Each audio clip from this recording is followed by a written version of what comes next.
shughuli zao kupitia huduma hizi.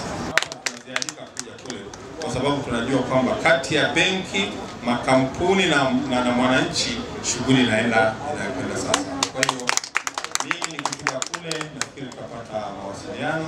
Nitaenda kukutana kama tulivyosema na wale wote wanaohusika na uchimbaji, wale wanaohusika na kilimo cha mazao mbalimbali, wale wanaohusika na ujenzi, wale wanaohusika na usafirishaji na wafanyabiashara wengine, ili tujiandae tupate siku, tupate kama katimu kadogo atakapokuja chini ya usimamizi wa ofisi yangu tuweze kufanya maandalizi ya maonyesho makubwa ambayo kwa kweli sio tu yatakaribisha watu wa Simiyu, lakini hata na mikoa jirani kama mikoa ya Shinyanga, Mara na Mwanza nao waje.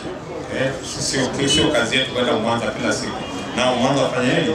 Waje Simiyu.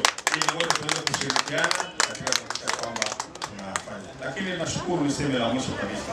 Haya yote ambayo tunayaona, ndugu zangu, nataka kuwaambieni kwamba haya yanaweza kufanyika kama nchi yetu ina amani.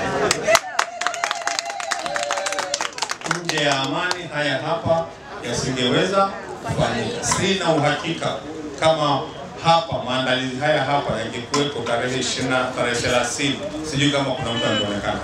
Kama ingekuwa tarehe 31, kama ingekuwa tarehe. Kwanza tushukuru sana serikali yetu, tumshukuru Mheshimiwa Dr. Samia Suluhu Hassan, tuwashukuru viongozi wote, makamu wa rais, na tumshukuru waziri mkuu pamoja na viongozi wengine wote kwa kazi nzuri iliyofanywa ya kuhakikisha kwamba zile vurugu zilizotokeza baada ya uchaguzi zimeweza kudhibitika.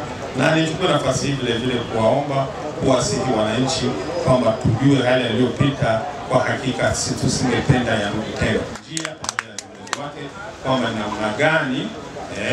namna gani ambavyo tunaweza kushughulikia masuala yetu ili nchi yetu itekeleze mambo yote, nchi yetu itekeleze demokrasia, nchi yetu izingatie katiba, lakini katika misingi ya amani. Tunasema kuteleza sio kufanya nini? Sio kama kuna mahali ambapo pengine palitokea tukateleza, lakini hakutuanguka, lakini tunachotaka tusifanye nini? Tusiteleze tena. Naamini Mheshimiwa Rais jambo hilo analifahamu, na viongozi wetu wote, tuombe na viongozi wa dini na wengine wote, tuombee taifa letu ili mambo haya yaweze kuendelea. Angalia mambo haya yalivyokuwa mazuri. Kuna vinywaji, kuna magari, kuna nini, watu wanatembea. Lakini kama hali ingekuwa kama ilivyokuwa siku chache zilizopita, hili jambo lisingefanya nini?